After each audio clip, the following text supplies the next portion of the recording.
I'm Julian G. Simmons, and this is Our Gen Pod.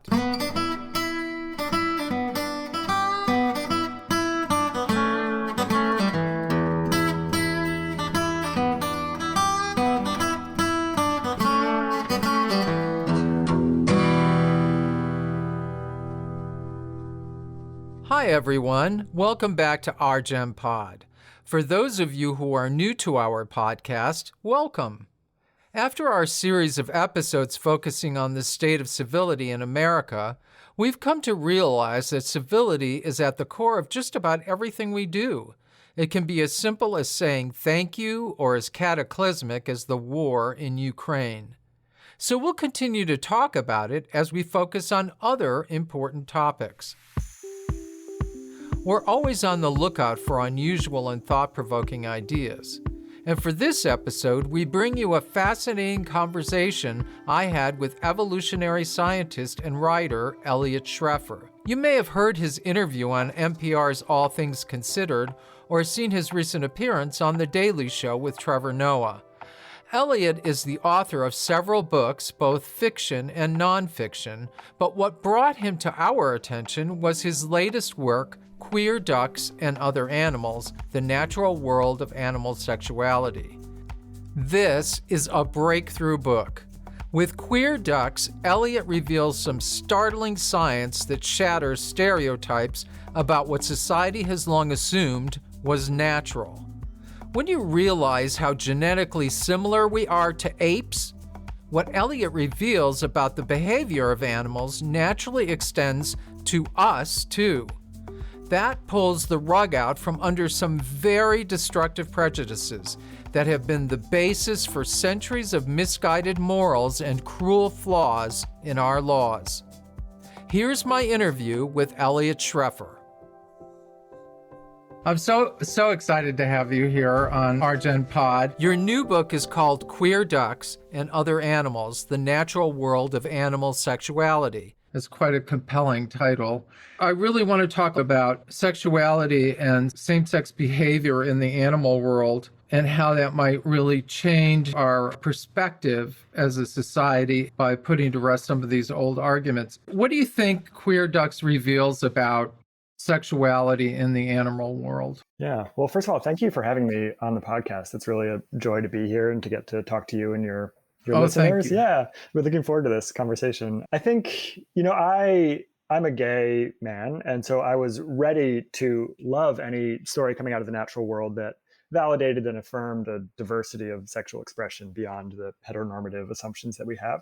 But at the same side, I come from a background of studying evolutionary biology, and I had assumed that any studies that found significant same-sex sexual behavior in animals might also find that it was kind of an anomaly based on a situation or a certain population, or that it was a very rare occurrence, because I just assumed any activities that don't get a significant boost in the genetics that are in the next generation wouldn't be selected for over the course of evolution. And obviously, two males or two females having sex doesn't immediately produce offspring, so it doesn't seem like an evolutionary advantage. But basically, we've learned over the last 30 years through a ton of different studies that there's a huge variety of advantages to sex in animals as well as for humans, and only one of those is procreation. And so a lot of animals are getting social benefits from frequent same-sex sexual behaviors. And this is, Nature did a study finding that 1,500 different animal species have significant amounts of same-sex sexual behavior in the wild. So it is, we're talking like doodlebugs all the way through dolphins and the bonobos, which I'm sure we'll talk about, and Japanese macaque monkeys and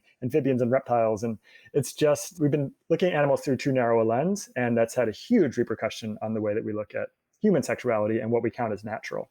And this started for you when I guess you were going through the throes of your own sexual identity when you were, I guess, a teen or maybe younger even? Yeah, well, when I was a teen, so I was probably 11 or 12 when I realized I was gay. And at that point, I looked up homosexuality in the encyclopedia and just learned that it was this psychological error that happened to some humans, that it had no analog in the natural world. This would have been like 1990. So it was a tough few years, and I came out on the other side with the sort of Oscar Wilde version of what it means to be gay, right? Like, it's not natural. That's wonderful. Like, let's just be artificial and huge, and conventionality is dumb anyway. So let's just forget about it and embrace our queerness, which is a totally valid way of looking at sexuality, of course. But it also, there is all this information that just wasn't available to me at that young age that I think would have sped that journey to self-acceptance along. The fact that we have so many animals that are engaged in lifelong same-sex relationships or are engaged in a sort of a more polyamory or promiscuity that crosses gender lines. If I had known about that, then all of that messaging I was taking in subconsciously about the unnaturalness of gayness or bisexuality, it wouldn't have cost as much. But it also set you on this journey to learn more about evolution, correct? Yeah. And so I think for me, I grew up an atheist and I still am an atheist. And I think I was hungry for sort of structure and order to the world.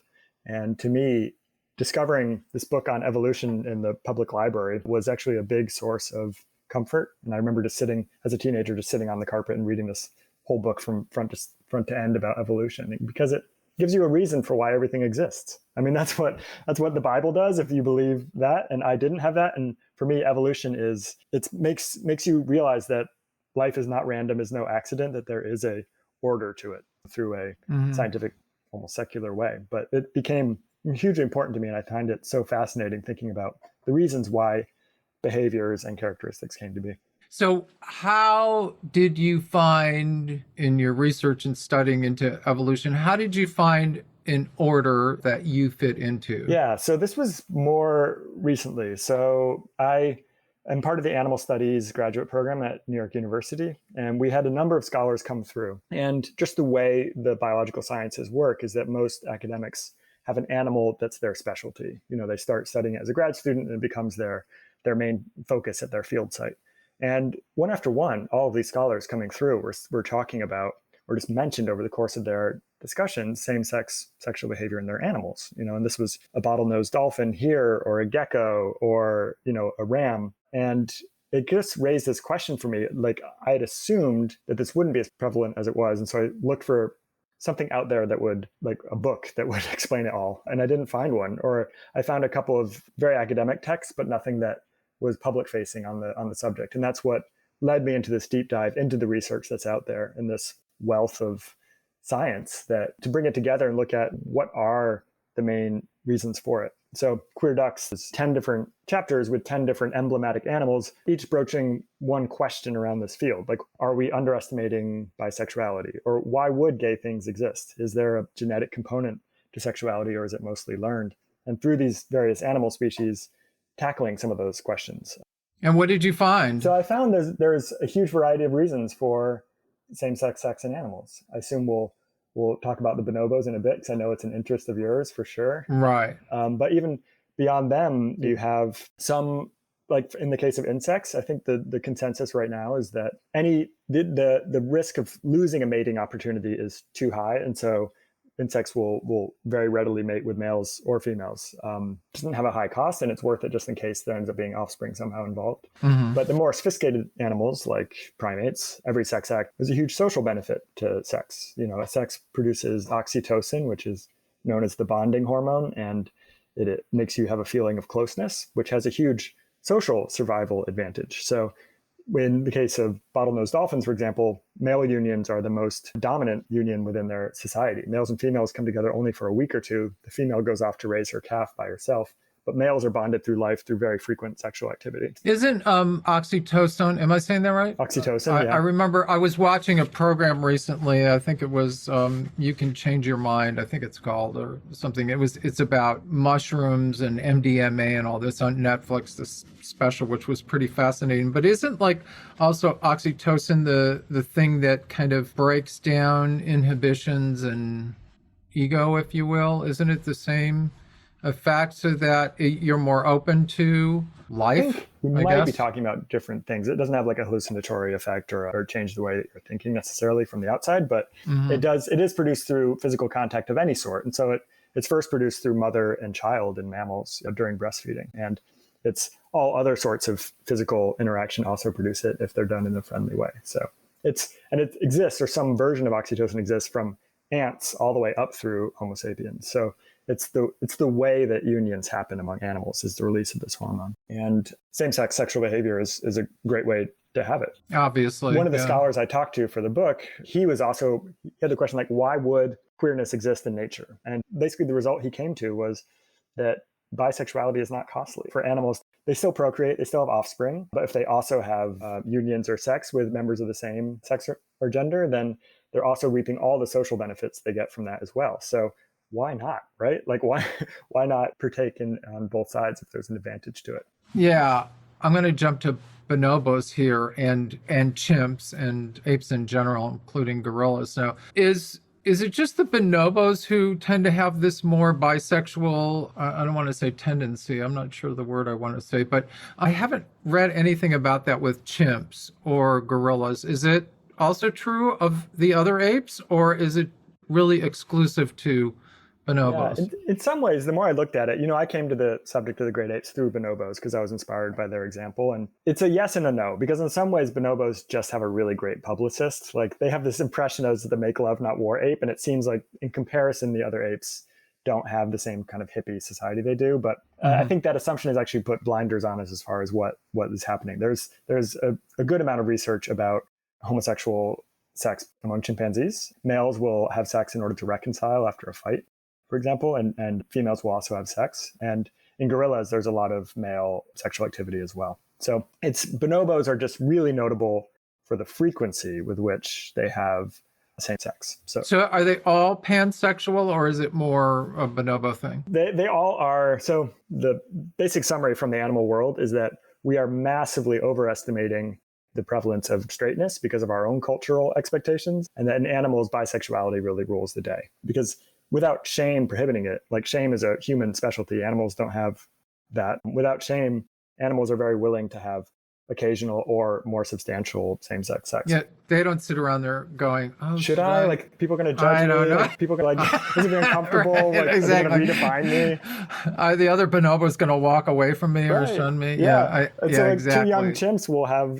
like sexual play, even if they are two males or two females. And it's just like, why wouldn't they? They have these organs that are making them feel good, and so they just go for it. It's interesting. We recently did an interview with a gentleman named Shepard Siegel, who wrote a couple of books, one Disruptive Plan, one about the trickster in mythology and history and in society. And we talked about the differences between moral and amoral, and how our society, because they tend to be religious, people in our society have put amoral as something bad. And the animal world is immoral. I mean, they don't live by the kind of morals that we put upon ourselves. So doesn't it almost make it impossible to compare the two? Well, I think Franz de Waal, I'm not sure if you're familiar with him. He's one of the foremost bonobo scholars, and he also writes a lot about all the great apes. And one of his interests is the evolution of morality, which had to have come from somewhere, because we have, a natural history behind us. And somewhere we got the idea of a moral order and a feeling of moral justice, and that came from somewhere. And he looks at the bonobos, and he says at the most basic level, morality is the difference between is and ought, right? That this is the way it is, and this is the way it ought to be. And we make moral judgments to get towards what it ought to be instead of what it is. And he sees that in the bonobos. So there's experiments with bonobo apes where one bonobo will be put in a room where there's access to food. They have the option of pulling a tie that will open the cage so another bonobo nearby can also have access to the food. So if it's just acting selfishly, it can have all the food to itself. Or if it decides it's the right thing to do to give access to another bonobo, it will open the gate. And bonobos will do that. They will allow another ape access to the food out of a sense of fairness, whereas chimpanzees actually won't in general. So they will just get all the food for themselves and take the selfish choice. So, I mean, it's not like our sophisticated morality, but it is a moral choice that's being made, I think, by the ape. So there is a right and wrong aspect to it? Yeah. Would you say? Yeah. So what about the fact that, we don't have to go into it in great detail, but I think it'd be interesting for listeners to know that bonobos are a matriarchal society as opposed to chimps, which are really male dominated. How much do you think that plays into what we're seeing in bonobos and chimps? Yeah. So the way you could think about bonobo society is it is a society in which not just females are in charge, which is true, but mothers are in charge. They all have infants. And because females are running the hierarchy and they have easily damaged infants, they have a vested interest in having a more peaceful world. Whereas chimpanzees with males who are unsure of the parentage of any one infant, they have far less interest in keeping any individual infant safe. And so a culture of violence can spread more easily among the chimpanzees. But I mean, the way that the females among bonobos cement this matriarchy is through their really frequent female-female sex. And so they're basically a sexually connected set of mothers. And it's the same way that, you can feel close to someone after 2 hours of small talk. Bonobos don't have access to the small talk version, right? And so they have really frequent sexual activity. It can be really quick. It doesn't always have to be to completion, I guess. They call it the bonobo handshake. It's often just, if they see each other after a few hours apart, they'll do a quick rub of their genitals, say, in order to reunify and reestablish their union. And this really close sense of connection has allowed the females to have a strong alliance in the face of male aggression. But the females correcting the males will often do so through violence. Some of the males have scars or the missing bits of their fingers where they've been bitten off by females. So male bonobos, if they act up, the primatologists will say they get corrected by the females. But they'll have 4 or 5 females coming to the aid of any one that they start bullying or start getting aggressive towards. So it's ultimately sex is at the root of their peaceful society. There's that wonderful example of the honey. Yeah. Can you talk about that? Yeah, it's a great parallel experiment. And this is actually Frans de Waal writes about it in his book, Bonobo, that you can give a novel food source to a group of animals. And that's when you really see the hierarchy come out, because all of a sudden there's like, who's going to get the food, right, is a big question. So when you give honey, which is a very desirable food, to a group of chimpanzees, whichever male is the top of the patriarchy and is strongest will come in, take the food, give it to his male allies, and that is generally as far as it goes. Whereas when you run the same experiment with a group of bonobo apes, they will all circle the food, get really anxious about how is this food source going to be divided up, and then rather than going in and trying to split it up, they will just all start to have sex. So you just have this like giant bonobo orgy happens. Young and old, male and male, female, female, female. And once everyone is kind of all blissed out and just laying there, one will casually reach forward to get some of the honey and another one will as well. And you have like little tiny bonobos eating out of the jaws of really strong males. And everyone's just so calm and chill because they're all really kind of blissed out after this activity. So it's another model for how to be. And Frans de Waal describes it as that the chimps resolve sexual issues through power, and the bonobos resolve power issues through sex, which I think is a great way to summarize the difference between the two. Yeah, absolutely. And I'm sure I'm not the only one who wonders how something, obviously, like I've heard you say yourself, it's not like we're going to go around and all have sex with each other if we're trying to ease the tension or divvy up the goods or the food or something. But do you think there's something that we can learn from that? Yeah, well, I think there's one thing that's really interesting. First of all, both these animals, depending on who's doing the genome breakdown, are basically tied as our closest relatives. So this is like a perfect metaphor for what human nature could be. Like no animal is closer to us. We are both these creatures. But I think, the prevailing theory for why they developed these different cultures, I think is really interesting, which is 4 million years ago, bonobos and chimps were the same species. There was no difference. It was just one animal. And at that point, there was geographical changes in Africa that formed the Congo River, which separated bonobos and chimps. And once you have a boundary and enough time goes by, speciation happens, which means that they develop into different animals over time. And bonobos were in this smaller territory that had more food access. And because of having more food around meant females could go foraging together and never have to split up. And so females were able to always stay unified, which prevented males from ever getting aggressive. Whereas chimpanzees didn't have enough food available in their part of Congo and had to forage alone if they were a female, because they wouldn't find enough food if they were with other females. So because of that, male chimpanzees learned they could get aggressive towards any one female because they were solo, and so that they were vulnerable to aggression. So you had the rise of this patriarchal, sometimes homicidal chimpanzee society in which males kept power because females weren't able to unionize, basically. And I think when you look at it, it's at the root of this is access to resources. It's interesting because I'm really into genealogy and have had my DNA analyzed, and I'm not at all an expert on it, but I've read a lot about our origins, especially ancient origins. And there were the hunter gatherers, and then there were the farmers. And the hunter gatherers are the ones who did all the killing and were in a situation where they were probably living constantly in that fight or flight situation, whereas farmers, not so much. And when you're talking about the chimps and the bonobos, I see kind of a correlation there, where bonobos, they were in a small area, but they were secure in their environment. And chimps had to constantly be in this struggle to fight to get what they needed and to be secure. Does that sound right? Yeah, I think, and it's basically, when you think about it, it kind of matches with the way we see humans act. Like when there's enough to go around, you can afford kindness. And when resources become limited, you have this tooth and nail struggle for survival. And then it's harder to be generous with those around you. Now, you spent time at, correct me if I'm saying this wrong, Lolo Yabonobo. That's right, yeah. Which is the bonobo sanctuary in the Democratic Republic of Congo.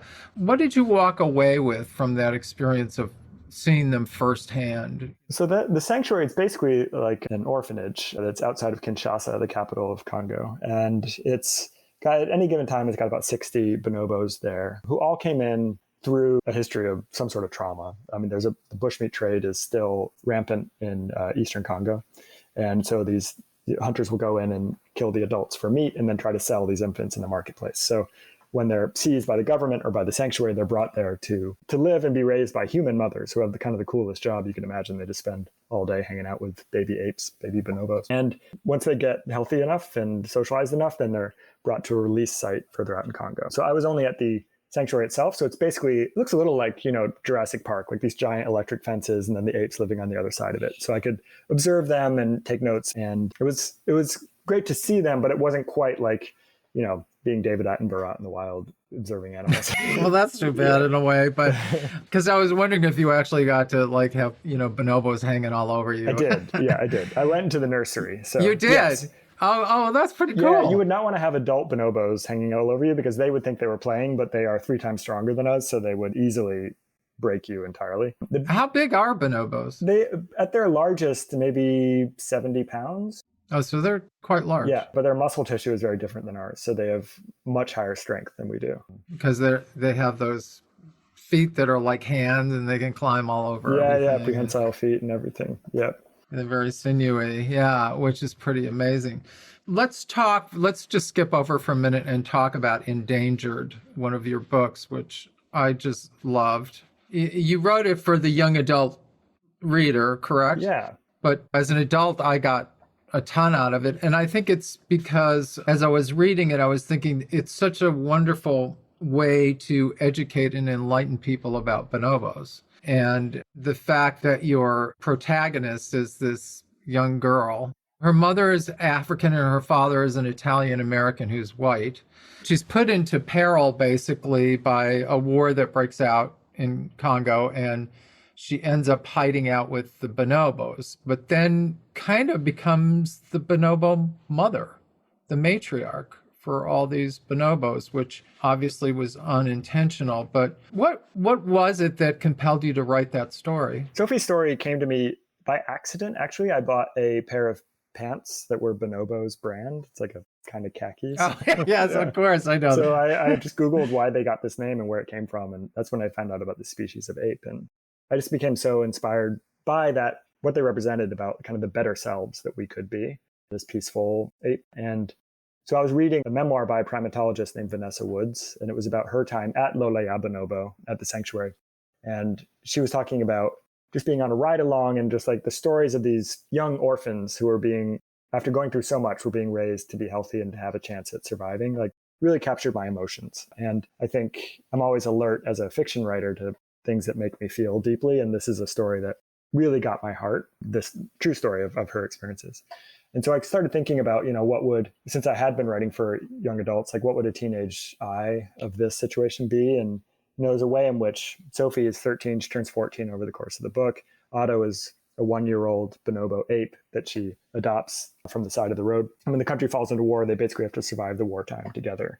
And, when you're 13 or 14, you're not an adult, and most 13 or 14-year-olds are not imagining having kids anytime soon, but it's still like somewhere out there is the idea of it. And an ape, a bonobo, is sort of like a pet, but also sort of like a child. And it was a way to sort of look at an unusual form of like being a parent and a child, and what we owe to each other as parents and children, and also what we owe to the natural world. So it was a way to look at all of that together. It's interesting because when I was reading the book, you get the sense of Sophie, and she's like, wait a minute, why am I going through this at my age? You get that sense, which is because she's dealing with these issues and situations that most adults wouldn't be able to handle. But the interesting thing is, one of the reasons she can handle it is because she's younger, and the adaptability of someone who's younger, I think. And also she's got an understanding, and she's very compassionate. Yeah. The one part from reader response I know is like she is being a child is when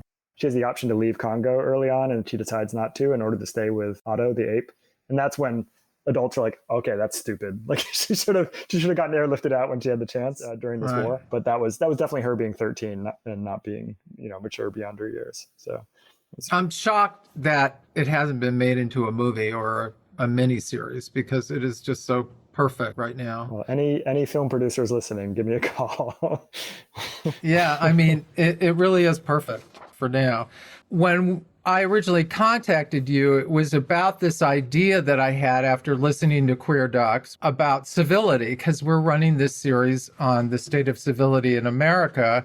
Obviously, the big thing about endangered is living in a world where civil society is brought down to living somewhere where you don't have to worry about getting killed all the time. Not just killed, but raped and butchered and all kinds of horrible things. And takeovers of governments and rebels and things like that are very common in Africa. They happen a lot, especially in certain countries. And so do you think that we as Americans are too hypersensitive about civility compared to places like that? Yeah, I do think the infinite ways in which our current society is showing fractures, and our notion of what our democracy is showing stress from forces that want to be undemocratic. Those are all true, but I do think at the same time that within the broader scale of history, we are still in a remarkably civil time that we're living in. It doesn't mean we don't have to be vigilant about what's happening. But I think, my experience in Congo was an example of the same rate at which Congolese have to worry about being murdered. The average age of mortality in Congo is 40, and that is actually not from violent death. The most frequent way people are dying is just by waterborne illness. Malaria and things as well. Yeah, well, and you have a government that doesn't actually need its tax base to get rich, because you have the selling of minerals that are being smuggled out through governmental means and being sold directly, and then you have basically enslaved labor getting them. So getting a healthy, educated populace is not necessarily a priority for the government, and so it's caused this real crisis, and you just don't have sanitation, and so any glass of water could be the one that killed you. And that is how people go for the most part when they're dying in Congo.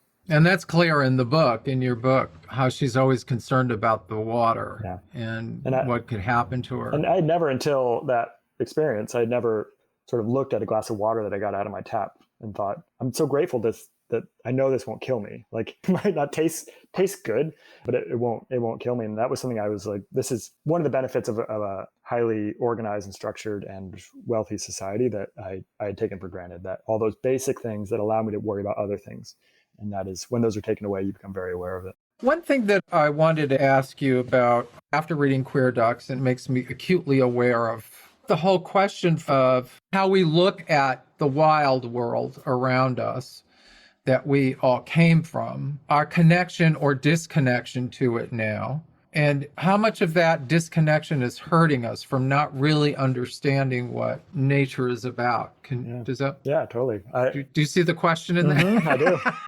It's a big one. Well, one of the ways in which, using the research from Queer Docs, I wrote a piece for the Washington Post magazine that came out a couple of weeks ago about queer animal behavior and ways in which animals blur sexual boundaries. And it was interesting to read the comments on that. And a lot of the comments were from farmers who said, yeah, duh. Like I've seen this all the time. I had gay geese, I had a gay bull, and I didn't know what to do. He wouldn't mate with any of the females. And like, there's just this long history of people whose lives are spent around animals, of seeing them as individuals and as having individual priorities and personalities. And that if we don't, a lot of us have pets, but it ends there. And if we don't have a constant exposure to a lot of animals, I think it's sort of, they exist in a kind of imagined space. And for a while now, we've started thinking about history as being created by historians, and that part matters, that it's whoever has won the war is the one that writes the history of the war. It's traditionally men writing about how everything works. And so the stories of women can be missing from history. And we haven't really brought that thinking around to science until fairly recently, that science is created by scientists and that the biases of a scientist are going to be expressed in the science that they're doing as well. And, if you talk to a Hindu or a Buddhist, you get a very different version of animals than if you talk to a Christian or Jew or someone who's Muslim. And, we have those three religions all come from that Abrahamic worldview in which humans were created on a totally separate day, and that we're the only creatures with souls, that we have a much greater capacity and we're created in God's image, and that all other animals were not. And they were therefore our dominion, or ours to use as we see fit. I had this experience once. I had a friend who had a dog who died. And I said, do you want me to come over, just hang out with you? And she said, I would really love to go to this church and light a candle. And I said, oh, okay, I'll take you to the church. And we went into the church and there were no votive candles. So I said, well, just sit down here in the pew and I'll go over to the rectory and ask them if they have any candles. So I go to the rectory and priest answers the door, and I said, do you have any candles for the church, because there's none in there? And he goes, oh yeah, absolutely. So he goes, come on, I'll walk over with you back to the church. So as we're walking to the church, he said, can I ask who you're lighting the candle for? And I said, oh, I'm not actually lighting the candle. My friend is, because her dog just died. And he just lost it. He literally started screaming at me that we could not light a candle in the church because animals do not have souls. And I said, well, this is just to comfort her, because she literally started to cry when she heard him screaming like that. He would not back down from that at all, and couldn't find a place to at least let her light a candle to quell her grief. It really had such a huge impact on me as far as the dangers of religion and how it can be such a good thing for people and at the same time such a bad thing. It's a case of like codified morality really causing a harm in that case, and then the actual morality of wanting to do right by your friend and be kind to someone who's suffering and just do a small thing to make them feel better is also a moral act that was obviously coming head to head with a different version or a different way of thinking about morality. Yeah, it's kind of a natural resource, right? And so I think that has really prohibited us from seeing animals in terms of their behavior. And one of the examples I really loved looking at for the book was Konrad Lorenz, who's a ethologist, which is someone who studies animal behavior. And in the 1960s, he won a Nobel Prize for his work writing about gray-lag geese in the wild. And he was bemoaning the fact that he could see a goose who had lost his mate, and the goose would be clearly in grief, but he wasn't able to say it was in grief. He'd have to say its wings were drooping, it had a lowered pulse, it didn't show its usual attentiveness in how it was getting food and just stayed in the nest all day. But if he said it was experiencing grief, then he would be accused of anthropomorphism and assigning human characteristics to this non-human animal. Right. But that was a scientific fallacy. And I think anthropomorphism is something that all scientists are worried that it's going to be an accusation that will come their way. And so that we've overcorrected to denying animals internal states and to recognizing them when we see them. And that's had a huge cost as far as awareness of animal suffering and what we're allowing ourselves to do to animals. Yeah, exactly. It's interesting, too, because one of the things that I wanted to talk to you about briefly was how long it's taken for scientists to actually write on the page that there is bisexuality, pansexuality in the animal world, or that there's same-sex behavior in the animal world, not just the animal world, but in invertebrates across the board. But it's not just a question of anthropomorphism that's stopping them from doing that, is it? It's a question of morals that is stopping them from doing that. And I would add confirmation bias, too, that we tend to see what we think we're going to see, even subconsciously. And so most animals are sexually monomorphic, which means the males and the females look identical. And so when you see two penguins mounting each other, if your assumption is that, sure, animal sex is male female, then that's what you're going to see. You're not going to bother to sex those penguins. But it's actually very hard to determine if a penguin is a male or a female. You can't. There's no external examination that will do it. It takes a blood test. And so we have just long assumed, like when you watch that movie March of the Penguins, which was praised as this return to the nuclear family and the lengths the male and the female would go to be with each other. A third of those couples were most likely same sex, because a third of penguin couples and their mating rituals are between members of the same sex.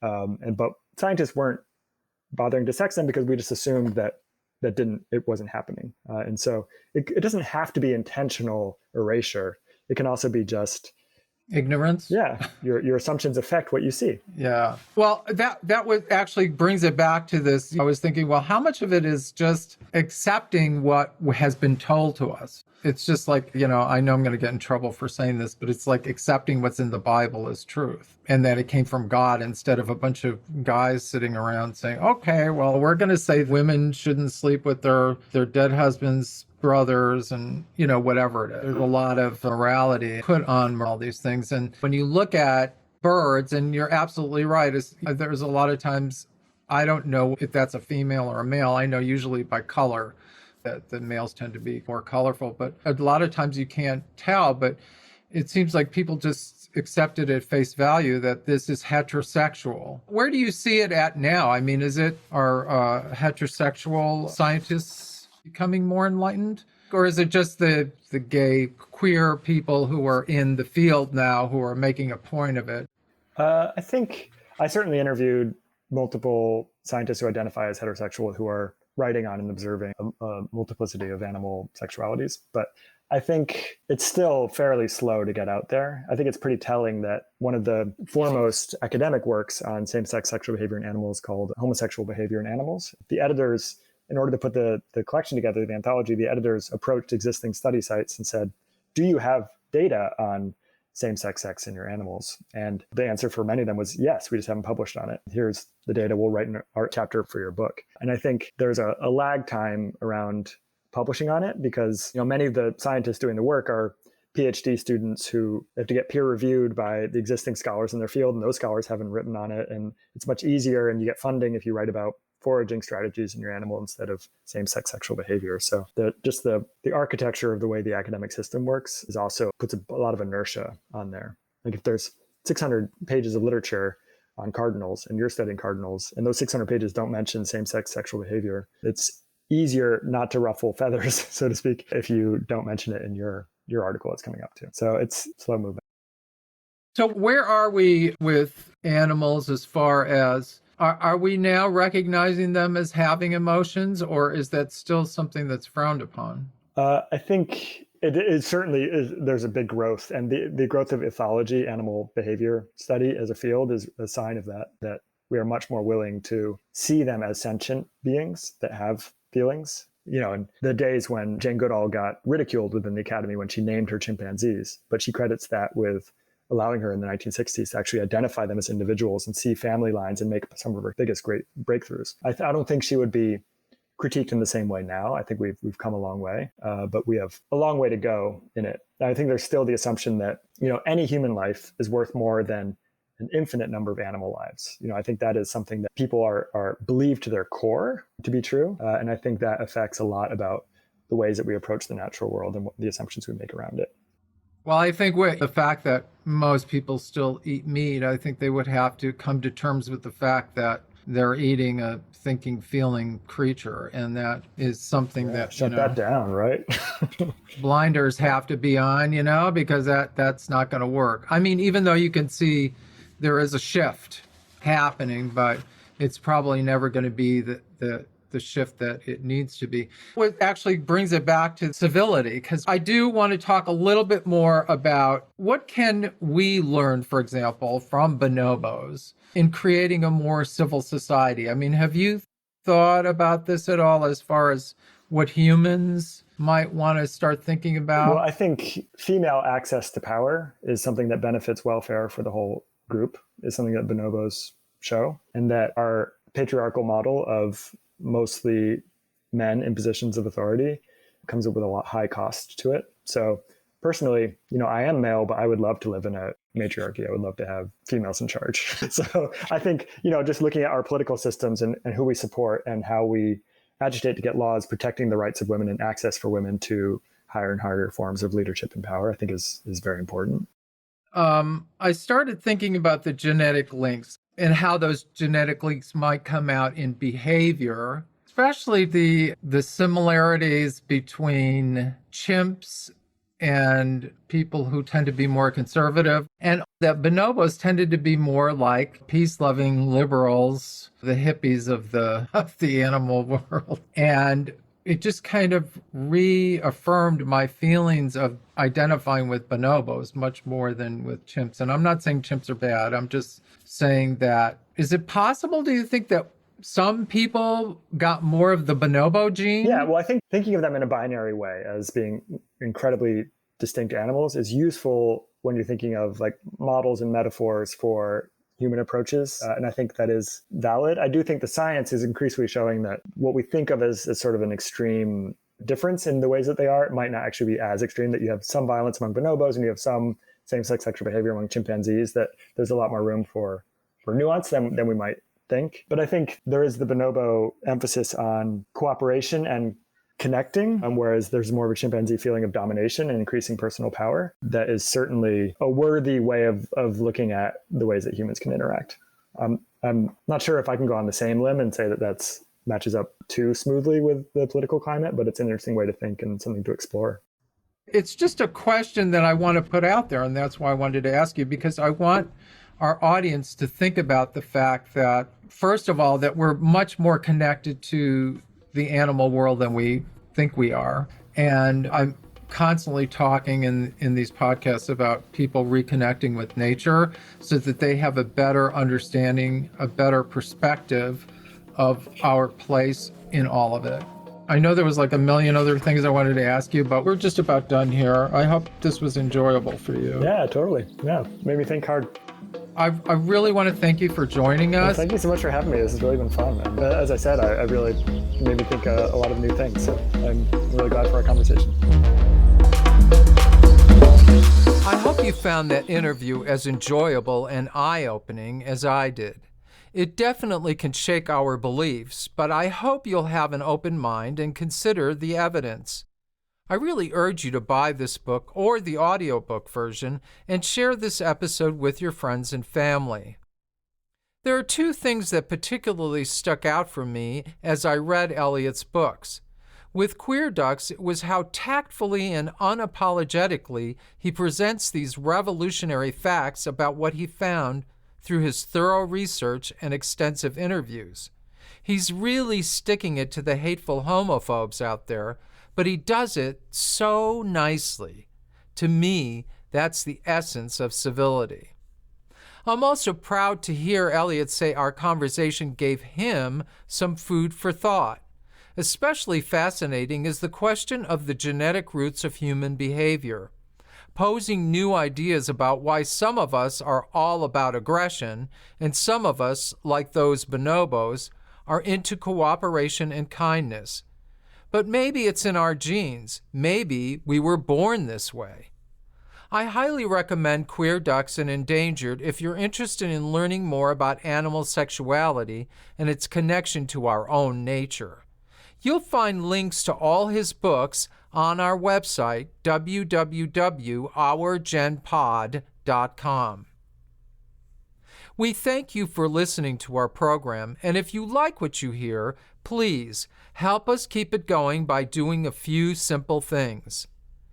Like us on your favorite podcast platform, give us a rating, and leave comments there. Use the recording app on our website to join in the conversation. It's a fun and easy way to send us a voice message that we will include in an upcoming episode. And last but not least, if you're able, please donate on the website. We really need a little help from our friends to keep this going. Thank you to our amazing and talented director, Rob Wilson, without whom this show wouldn't happen, and to our pal, Bill Aldridge, for his theme music. I'm Julian G. Simmons. Thanks for for listening. Unless otherwise noted, all content in this podcast is copyright unauthorized films. This podcast includes copyrighted material, which has not always been specifically authorized by the copyright owner. This content is used only where it is the specific subject of commentary by us and our guests as part of our effort to advance understanding of issues of social and historical significance. We believe that this constitutes a fair use of the material in accordance with the Fair Use section of U.S. Copyright Law Section 107, which reads, "The fair use of a copyrighted work for purposes such as criticism, comment, news reporting, teaching, scholarship, or research is not an infringement of copyright." Further information on this claim of fair use may be found on our website at rgenpod.com.